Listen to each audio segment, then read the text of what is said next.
Assalamualaikum warahmatullahi wabarakatuh. Kami dari kelompok 1 akan menjelaskan tentang sejarah psikologi industri dan organisasi yang beranggotakan Melisa Putri, Ria Emilia, Siti Fadila, dan Muhibban Rifki Kana. Slide pertama akan dijelaskan oleh Melisa Putri. Nah, sebelum memulai, kita harus ketahui dulu apa sih pengertian dari psikologi industri dan organisasi. Psikologi industri atau organisasi adalah suatu studi ilmiah tentang perilaku, kognisi, emosi, dan motivasi, serta proses mental manusia yang ada dalam industri atau organisasi yang berorientasi pada sistem kegiatan yang terkoordinasi dari suatu kelompok orang yang bekerja secara kooperatif untuk mencapai tujuan yang sama di bawah otoritas dan kepemimpinan tertentu. Sejarah psikologi industri dan organisasi.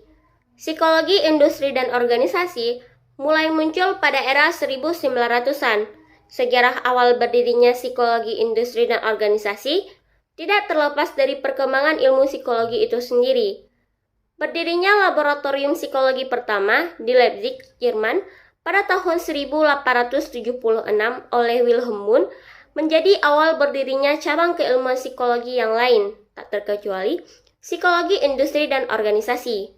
Pada pertengahan tahun 1880, Wundt melatih 2 psikolog yang akan memberikan pengaruh besar pada kemunculan psikologi industri dan organisasi. Istilah psikologi industri atau industrial psychology jarang digunakan, lebih sering menggunakan economic psychology, business psychology, dan employment psychology. Sejarah psikologi industri dan organisasi pra Perang Dunia pada tahun 1900 sampai dengan 1916. Ada 3 tokoh penting pada sejarah psikologi industri dan organisasi. Yang pertama itu ada Walter D. Scott. Dia menciptakan buku Psychology of Advertising. Di dalam bukunya terdapat kata-kata mental attitude is more important than mental capacity.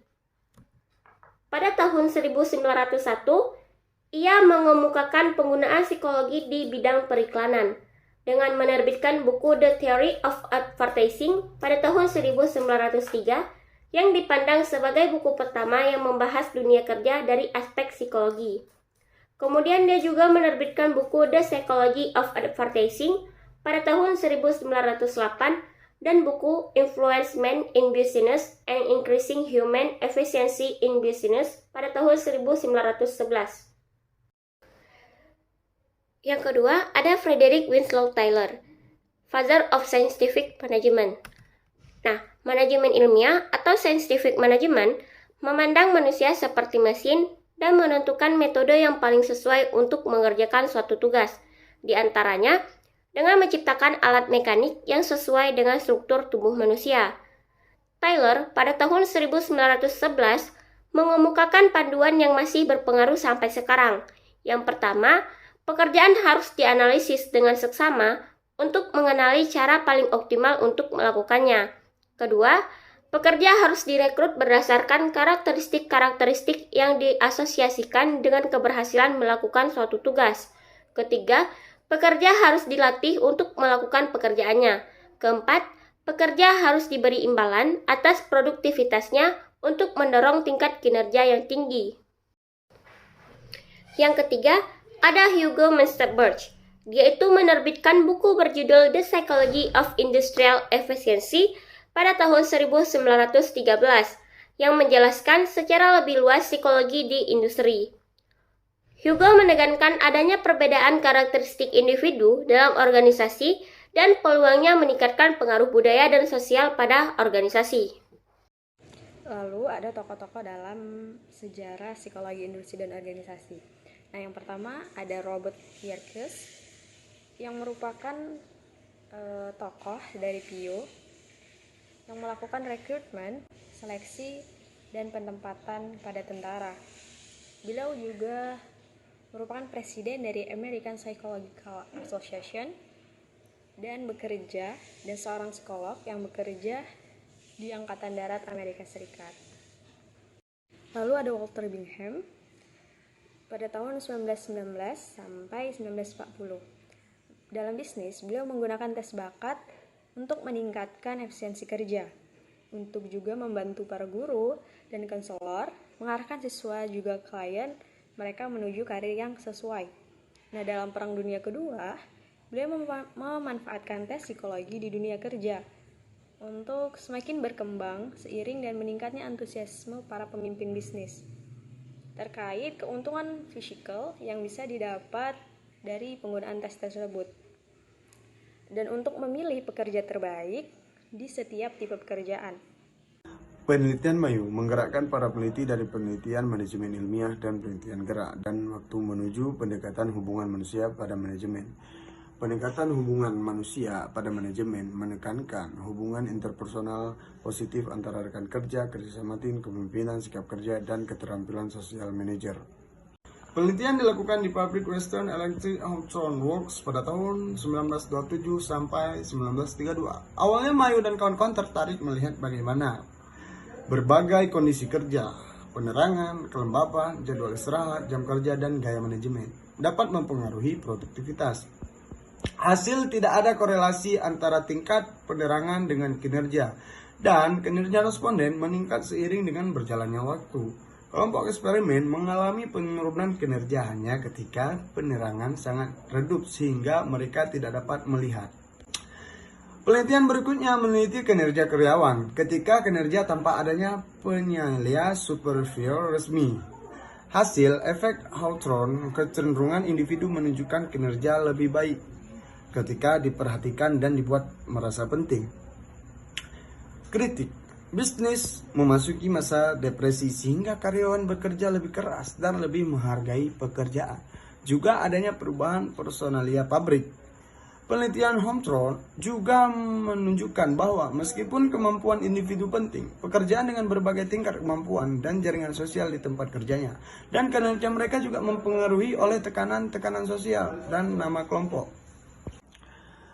Penelitian dilakukan di pabrik Western Electric Hawthorne Works pada tahun 1927 sampai 1932. Pada tahun 1930, Pio hanya bukan terlibat dalam isu personal seperti seleksi dan penetapan.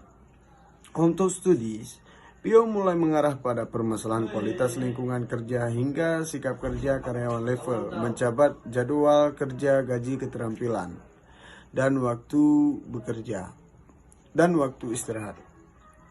Hawthorne Effect, karyawan mengubah perilaku kerja dan menjadi lebih produktif karena sadar sedang diteliti dan diperhatikan oleh manajer.